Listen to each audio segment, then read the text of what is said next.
Di luar orang Katolik ada yang bertanya, purgatorium itu ayatnya di mana dalam Alkitab? Mana ayatnya? Kan tidak ada ayatnya. Orang Katolik itu ngawur. Kenapa mereka meyakini ada purgatorium? Padahal tidak ada ayatnya. Kemudian dijawab oleh anak kecil, ada ayatnya kok Om. Ada Om ayatnya. Bahkan ada nalar teologisnya. Tapi by the way, ngomong-ngomong, di Om paham enggak ya nalar teologis itu apa? Gereja Katolik mengatakan bahwa ada dua pilihan, yaitu surga dan neraka. Hanya ada dua. Tapi jalannya ada tiga. Surga langsung, neraka langsung. Tetapi ada jenis yang ketiga, yaitu jalan tidak langsung untuk masuk ke surga. Kenapa kok tidak langsung? Karena orang tidak pantas untuk neraka, tidak melakukan dosa mortal, hanya dosa venial, tetapi untuk masuk surga belum saatnya, tetapi jelas bahwa keputusannya di surga. Itulah yang dikatakan yang mati dalam rahmat dan persahabatan dengan Allah. Namun belum disucikan sepenuhnya, maksudnya masih punya dosa venial. Sudah pasti masuk surga, sudah pasti akan keselamatan abadinya. Tetapi harus menjalani suatu penyucian, berarti harus dosanya diampuni dulu. Pertanyaannya adalah, apakah ada dosa yang bisa diampuni setelah kematian? Ada. Jenisnya apa? Jenisnya adalah dosa yang tidak mendatangkan maut. Loh, memangnya ada dosa yang bisa diampuni? Ada. Itu perkataan Sang Kristus sendiri, firman baginda Yesus dalam Matius 12:32. Jenis dosanya apa? Yang tidak mendatangkan maut, menurut 1 Yohanes 5 ayat 17. Itulah terangan mengenai purgatorium atau penyucian akhir. Uraian saya malam hari ini bersifat apologetis. Apologetika itu merupakan pertanggungjawaban iman. Artinya, malam ini saya sebagai seorang presbiter Katolik bukan mau membela ajaran Katolik. Tidak perlu dibela. Tetapi pada malam hari ini saya mau mempertanggungjawabkan. Kenapa Gereja Katolik kok percaya adanya purgatorium? Ayat Alkitabnya di mana? Nalar teologisnya di mana? Pertama kita harus belajar mengenai dua pilihan tiga cara atau dua pilihan tiga jalan. Ini merupakan ajaran Gereja Katolik tentang akhirat. Tentu saja istilah ini, dua pilihan tiga jalan atau dua pilihan tiga cara, itu istilah saya. Saudara-saudari, ini istilah Jepang, jelas dan gampang untuk menjelaskan ajaran Gereja Katolik. Tentu katekismus tidak menyebut ini saya sendiri untuk menggampangkan kita berpikir. Pada saat kematian, hanya ada dua pilihan ketika kita mati. Nah, pilihan yang pertama adalah langsung masuk ke surga. Begitu orang masuk ke surga, keadaannya kekal. Kekal artinya selama-lamanya orang yang sudah masuk surga akan terus berada di surga, tidak mungkin keluar dari sana. Pilihan yang kedua juga langsung, namun langsungnya beda, yaitu langsung ke neraka. Sifatnya juga kekal. Jadi neraka sifatnya juga kekal. Sekali orang nyemplung neraka, tak mungkin keluar dari sana. Surga kekal, neraka kekal. Nah, ini yang dimaksud dua pilihan. Jadi begitu kita mati, saudara-saudari, hanya ada surga atau neraka. Tidak ada yang lain. Namun kemudian ada satu jalan lagi atau satu cara, surga tidak langsung.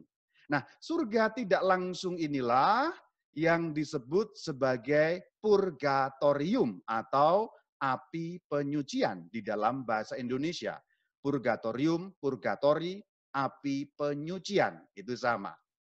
Maka kalau kita lihat bagian ini, maka pilihannya memang hanya ada dua, yaitu surga atau neraka. Tetapi jalannya ada tiga, atau caranya ada tiga. Yang pertama langsung surga, yang kedua langsung neraka, yang ketiga tidak langsung ke surga. Itulah yang dimaksud bahwa melalui penyucian orang akan sampai kepada surga. Tapi memang sudah jelas masuk surga. Nah, inilah ajaran Gereja Katolik mengenai purgatorium. Untuk Anda dapat ngecek, recheck, apakah yang saya katakan benar atau tidak, Anda bisa membuka KGK 1021 sampai 1041. KGK atau CCE. KGK itu Katekismus Gereja Katolik, kalau bahasa Latinnya itu CCE. Katekismus Katolike Ecclesiae. Artinya Anda bisa ngecek omongan Rama Bayu valid atau tidak menurut pandangan Gereja Katolik. Nah, kita akan lihat nalar teologis purgatorium. Pertama memang harus diakui, ajaran mengenai purgatorium, ayat-ayatnya dalam Alkitab tidak sejelas ayat-ayat mengenai surga dan neraka. Itu betul. Kalau surga itu jelas sekali, disebut sangat jelas. Neraka juga disebut sangat jelas. Apakah purgatorium jelas? Memang harus diakui kurang jelas. Tapi kurang jelas itu bukan tidak jelas. Karena kalau kurang jelas itu memang perlu diperjelas menggunakan nalar teologis. Jadi disinilah kita perlu menalar ajaran purgatorium dengan suatu nalar teologis. Kalau membaca Alkitab secara harafiah, apalagi secara cocokologi dan comotologi, itu nggak mungkin nyampe pada kesimpulan purgatorium. Tapi sebenarnya kalau kita membaca Alkitab dengan teliti dan dengan menggunakan ilmu tafsir yang benar, ada ajaran purgatorium dalam Alkitab. Ada ayatnya bahkan. Hanya ayatnya itu tersebar di sana-sini, kita harus merangkainya. Bukan satu atau dua ayat yang utuh langsung mengenai purgatori. Nah, ini yang disebut nalar teologis. Pertama harus saya katakan, ada dua istilah yang dipakai oleh Gereja Katolik terkait dengan hal ini. Istilah itu disebut di dalam KGK. Istilah yang pertama itu berbunyi finalis purificatio. Istilah yang kedua purgatorium. Jadi sebenarnya istilah inilah yang resminya dipakai di dalam ajaran Gereja Katolik. Finalis purificatio itu artinya penyucian akhir. Penyucian akhir. Purificatio itu penyucian, membuat suci. Final itu terakhir atau akhir. Berarti finalis purificatio kalau diterjemahkan penyucian terakhir atau penyucian akhir. Purgatorium itu pemurnian, secara harafiah artinya begitu. Maka ini menunjuk hal yang sama. Memang istilah yang terkenal purgatorium. Kalau di Indonesia ada istilah lain, api penyucian. Loh, kok jadi ada kata api? Apinya dari mana itu? Apakah berarti salah istilah Indonesia? Ya tidak juga, tidak salah. Karena istilah api justru muncul dalam Alkitab, ada landasannya. Meskipun tidak dipakai sebagai istilah resmi. Tapi di dalam terjemahan bahasa Indonesia itu dipakai. 1 Korintus 3 ayat 15. Jika pekerjaannya terbakar, ia akan menderita kerugian. Tetapi ia sendiri akan diselamatkan, tetapi seperti dari dalam api. Jadi dari dalam api tetapi diselamatkan. Berarti ini bukan api neraka. Karena api neraka pasti bukan keselamatan. Yang kedua, ayatnya dalam 1 Petrus 1 ayat 7. Maksud semuanya itu ialah untuk membuktikan kemurnian imanmu yang jauh lebih tinggi nilainya daripada emas yang fana, yang diuji kemurniannya dengan api. Jadi diuji kemurniannya dengan api, dimurnikan dengan api. Maka tadi saya katakan purgatorium itu kalau istilah harafiahnya berarti pemurnian, tempat memurnikan atau pemurnian. Jadi ada dasarnya sebenarnya dengan api. Nah ini nggak terlalu jelas Romo, betul memang ini belum terlalu jelas. Kita akan lihat supaya lebih jelas. Ajaran gereja di dalam KGK 1030 menyatakan seperti ini. Siapa yang mati dalam rahmat dan dalam persahabatan dengan Allah, namun belum disucikan sepenuhnya, memang sudah pasti akan keselamatan abadinya, tetapi ia masih harus menjalankan satu penyucian untuk memperoleh kekudusan yang perlu, supaya dapat masuk ke dalam kegembiraan surga. Jadi inilah artikel atau ayat di dalam KGK atau nomor di dalam KGK yang menjelaskan secara singkat dan padat mengenai purgatorium. KGK 1030. Ingat nomornya itu ya. Ini bahasa Latinnya. CCE 1030. Ille qui in gratia et amicitia Dei sed imperfecte purificati moriuntur quam sui dan seterusnya. Tadi itu kan panjang. Kita akan penggal-penggal sedikit supaya dapat lebih memahami satu penggal kalimat. Ini ayat yang sama dalam KGK atau artikel yang sama, 1030. Hal pertama mengenai purgatori, siapa yang masuk ke purgatori? Yaitu siapa yang mati dalam rahmat dan dalam persahabatan dengan Allah. Nah, ini hal pertama. Jadi orang yang akan masuk dalam purgatori itu orang yang berada di dalam status rahmat. Nah, ini istilah teologisnya berada dalam status rahmat. Maksudnya apa itu? Dalam bahasa negatif adalah orang yang pada saat mati tidak berada dalam dosa mortal. Dosa mortal sudah dijelaskan di dalam cerita mengenai surga dan neraka. Nanti ditonton saja, diklik YouTube-nya Katkit. Orang yang mati dalam rahmat dan persahabatan dengan Allah, gratia et amicitia Dei, itu dalam status rahmat. Bahasa gampangnya, pada saat mati, orang tidak berdosa mortal. Tidak ada dosa mortal. Dosa mortal, dosa yang mematikan. Dalam bahasa gampang, dosa mortal artinya dosa yang membuat orang masuk neraka. Kalau Anda mati tanpa dosa mortal, jelas Anda masuk purgatori. Namun belum disucikan sepenuhnya. Nah, apa ini maksudnya? Kok belum suci? Tidak berdosa mortal, tetapi kok belum suci? Masih punya dosa yang namanya dosa venial. Pakai V ya. Dosa venial. Dosa venial itu apa? Dosa yang termaafkan. Saya punya istilah Jepang, dosa cincai. Gitu. Jadi kalaupun Anda mati dengan dosa itu, contohnya Anda berdosa tukang ngentutin temen, nah itu bukan dosa mortal, itu dosa venial. Itu cuma contoh, nggak mutu memang contohnya, tapi saya asal saja, tapi itu maksudnya dosa ringan-ringan, kelalaian-kelalaian kecil gitu maksudnya. Itu yang namanya dosa venial, dosa cincai. Kalaupun Anda mati dalam keadaan dosa cincai itu, Anda tidak akan masuk neraka. Tetapi belum suci, karena masih ada dosa meskipun namanya dosa venial, dosa ringan. Nah ini yang dimaksud belum disucikan sepenuhnya. Kalimat selanjutnya, memang sudah pasti akan keselamatan abadinya. Apa maksudnya sudah pasti dengan keselamatan abadinya? Nah, yang dimaksud sudah pasti dengan keselamatan abadinya jelas masuk surga. Sudah diputuskan masuk surga, itu maksudnya. Tetapi ia masih harus menjalankan satu penyucian. Loh, kenapa kok masih harus menjalankan penyucian? Karena tadi masih punya dosa venial.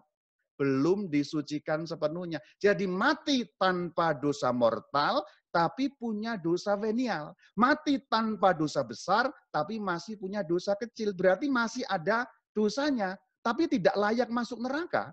Karena dosanya kecil, bukan dosa mematikan maksudnya. Itulah kenapa harus menjalankan satu penyucian. Untuk memperoleh kekudusan yang perlu. Ini tujuannya. Untuk menjadi kudus. Kenapa? Karena pada saat Anda mati, meskipun tidak terpisah dengan Allah, karena tidak melakukan dosa mortal, berarti tetap bersatu dengan Allah. Namun Anda punya dosa venial. Nah, kalau Anda punya dosa venial, itu artinya masih belum kudus.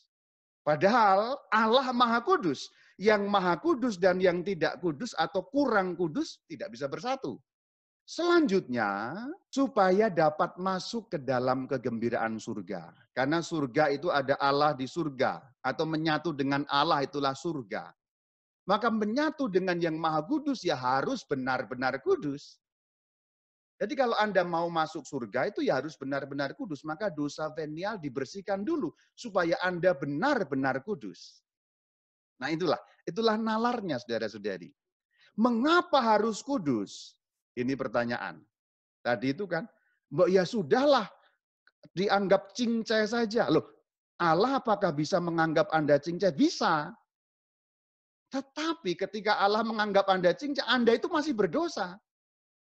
Dan keadaan dosa itu harus dibersihkan lebih dulu.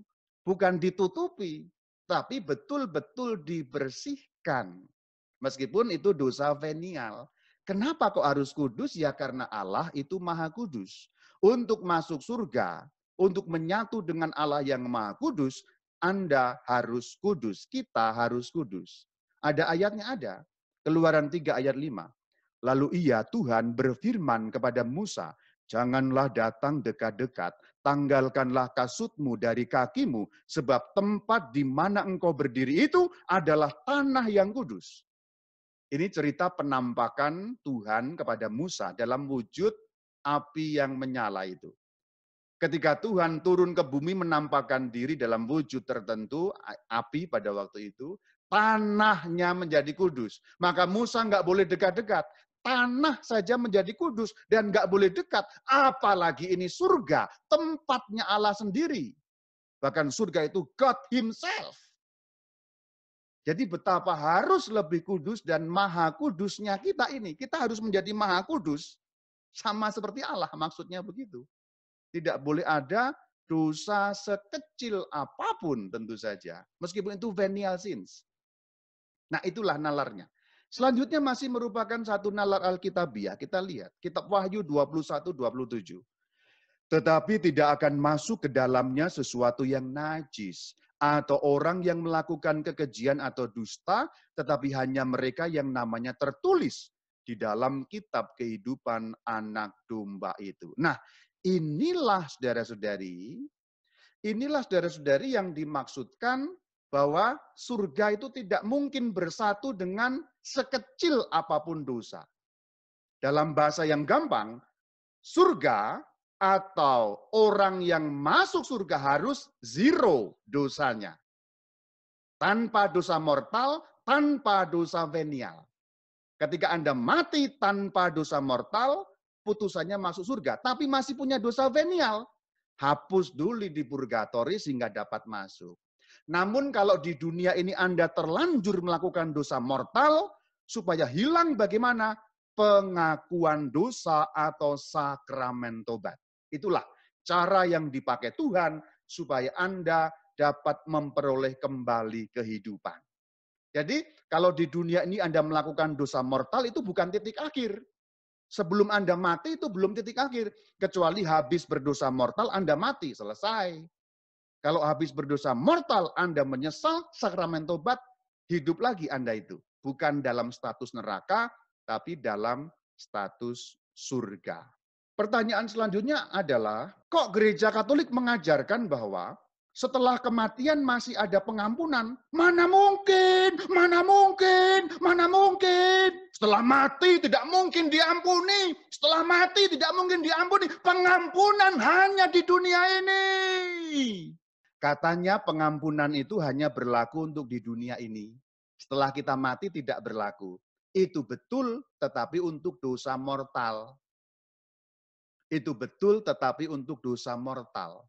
Karena dosa mortal membuat Anda terpisah dari Allah. Dosa mortal membuat Anda mati kekal. Jadi pengampunan hanya di dunia ini itu betul sejauh menyangkut dosa mortal. Tetapi untuk dosa venial, apakah bisa diampuni? Bisa. Pertanyaannya adalah, adakah dosa yang bisa diampuni sesudah kematian? Ayo di chat itu dijawab. Ada enggak dosa yang bisa diampuni setelah kematian? Karena kepercayaan banyak orang kan enggak bisa. Hanya sebelum mati itu ada pengampunan. Tapi ternyata Alkitab mengatakan ada. Jadi Alkitab itu mengatakan ada. Itu bukan ajaran Katolik dalam arti ngarangnya Katolik, tidak. Tetapi itulah ajaran Alkitab. Contoh 2 Makabe 12:45. Karena itu ia, Yudas Makabe, menyuruh mengadakan kurban pengampunan dosa supaya orang-orang yang sudah mati itu dilepaskan dari dosa mereka. 2 Makabe 12:45.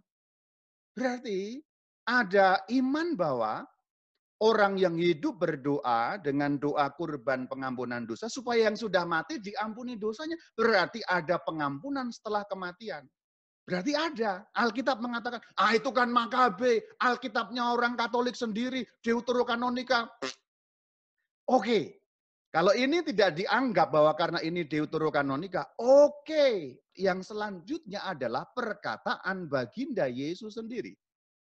Matius 12 ayat 32. Oke, kalau yang Makabe tadi dianggap lemah, itu kan perjanjian lama. Sudahlah, oke lah. Oke lah, oke lah. Sekarang Matius 12 ayat 32. Ini pernyataan Sang Kristus, junjungan kita, baginda kita. Yesus berkata, apabila seorang mengucapkan sesuatu menentang anak manusia, ia akan diampuni. Tetapi jika ia menentang Roh Kudus, ia tidak akan diampuni.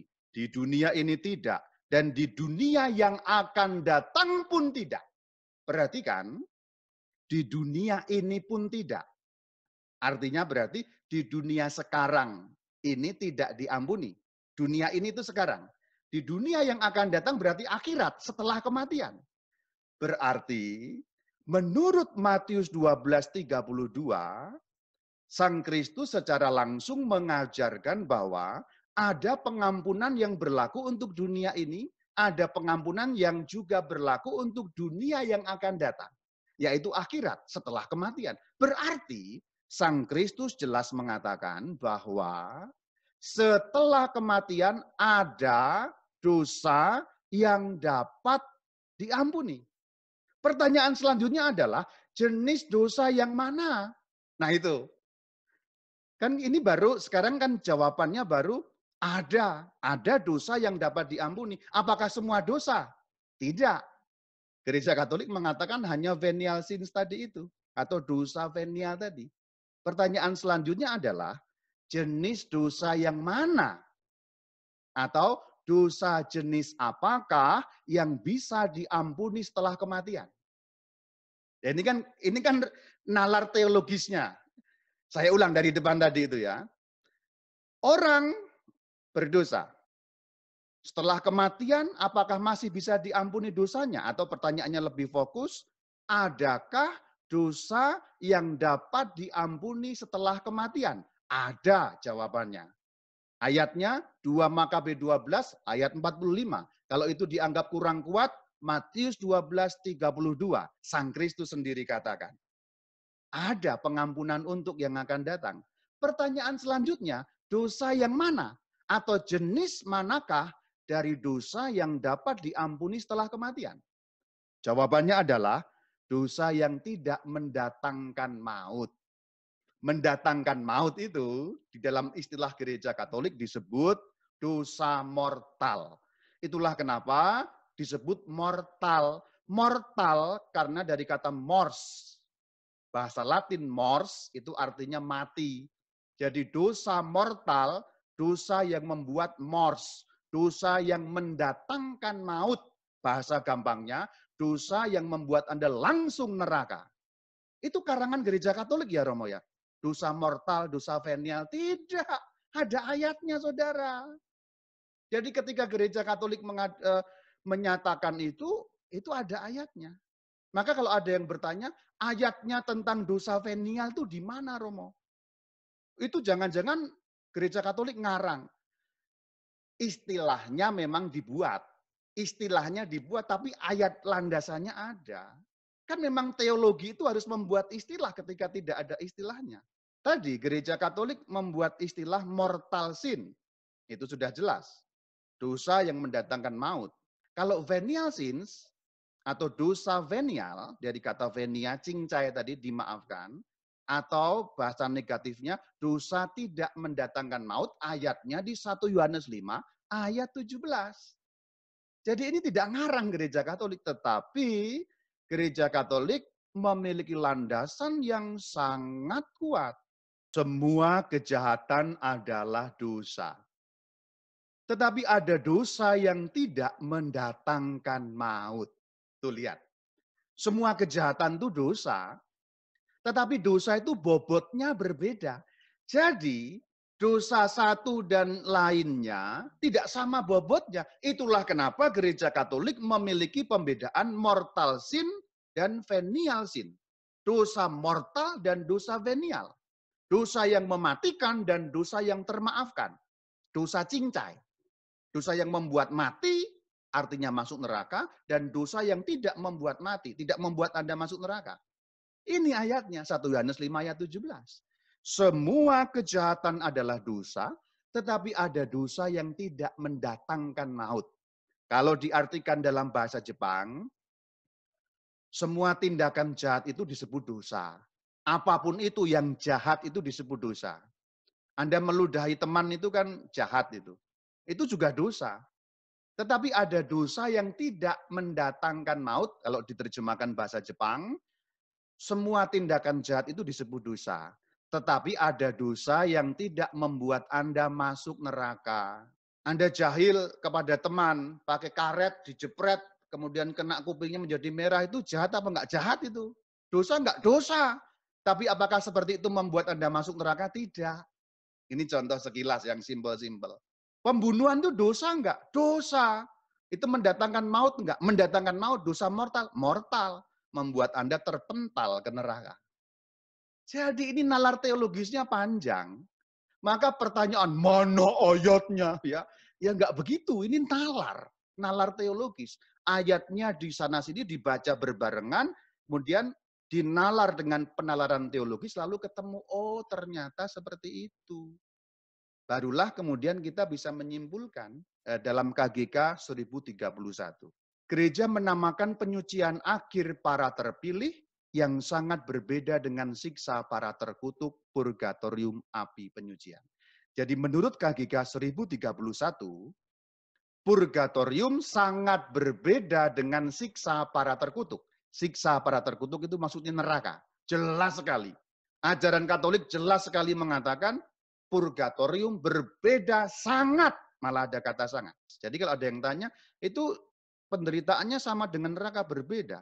Tradisi gereja berbicara tentang api penyucian dengan berbicara pada teks-teks tertentu dari kitab suci. Nah, uraian tadi sudah saya uraikan. Teks-teks Alkitabnya sangat jelas. Meskipun tidak ada satu ayat pruk yang langsung jelas begitu, tidak ada memang.